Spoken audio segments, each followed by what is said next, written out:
You know that voice in your head that convinces you it's not even worth trying? Well, I'm standing up to that voice. Welcome back to Beyond 40 and Just Getting Started, the place where we dive into the journey towards growth and abundance. I recently had an idea for a new YouTube project, but in order to kick it off, I needed the help of a couple of friends of mine. As the idea first came to me, I was very excited about it. But as I realized it was time to reach out to these friends, all of a sudden doubt crept into my mind. I was sure that they would turn me down for 100 different reasons. I told myself they would look at my channel as being too small, or I told myself they would consider my editing skills too amateur. I was also certain they'd be embarrassed to appear with me on the air with my stutter. But you know what? I decided to ask them anyway. In the end, the worst that could happen is they say no. You know what was shocking about it? All of the facts that I knew in my head, all the reasons that I had that they would tell me no, their actual response was one of flattery. They were flattered I would consider them, and they're excited to join me on the project in the near future.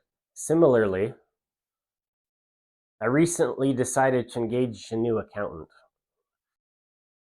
I wanted an accountant that was more familiar with the prosperity. So as I prepared for the initial meeting with the accountant, I had those exact same doubts start coming into my mind.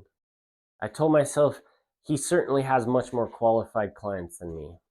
In his office, when I'm not around, my account is just a joke. He'll certainly look at my project and see through me for the dreamer that I am. All of these reasons were swimming in my head about why I shouldn't open myself up to this accountant. Instead of the condescension I anticipated, midway through the conversation, he actually expressed interest in collaborating with me. These are two examples from my recent life where the expectation in my mind of how the conversation would turn out was far, far, far from the truth. How many times do we allow the thoughts and the doubts of our mind to hold ourselves back from our aspirations? I know in my personal journey, I've allowed it all too often. But because I've recently been bold enough to stand up to these doubts, I now have interesting projects I get to engage in with very interesting people. I think similar opportunities exist often. When one person has an off-the-wall idea, and when they're brave enough to share it with another and invite that other person to join them on the journey, it's absolutely possible that the other person turns it down. But it's also possible that they get excited and that the idea resonates with them. In that moment, there's a magic spark that happens. That magic spark can propel us forward into new areas of pursuit that we've only dreamed. There aren't enough magic spark conversations going on in the world. All of these doubts that invade our mind as we're considering inviting others to be a part of our projects, those doubts come from the fear of rejection. We're social creatures. We want to be accepted by our peers. We don't want to allow others to see our weaknesses or our vulnerabilities. So it's so much easier to hold our dreams in rather than invite them to become part of our dream. Fear of rejection is real and can stifle many magic spark moments. Are you familiar with Xi Zhang's 100 Days of Rejection project? I'll link to his TED Talk video below. As a 14-year-old boy, Xi had big dreams of starting a company big enough that it could buy Microsoft. Many years later, he found himself still not even having started a company, even though it was such a passionate idea for him as a young teenager. As he reflected on why he hadn't taken any steps, he identified what held him back was the fear of rejection as well.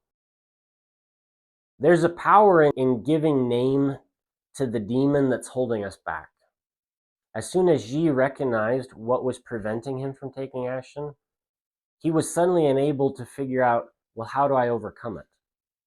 He decided to take a rejection therapy approach.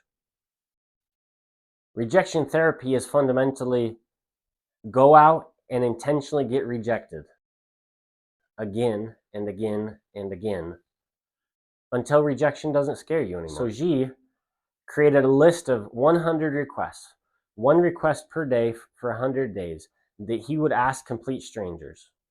Off the wall requests that certainly the individual would reject. G expected this project to strictly be one that helped him develop resiliency against rejection. But in reality, he actually learned many more things. For one, he learned that some people go extremely out of their way to make that possible. For example, his Krispy Kreme donut story. Another thing he learned is the power of following up a rejection with why.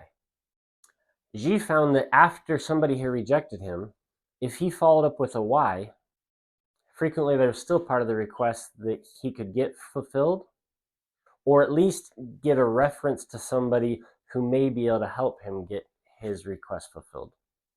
From having gone through this 100 Days of Rejection project, G has now been able to move rejection from one of his greatest fears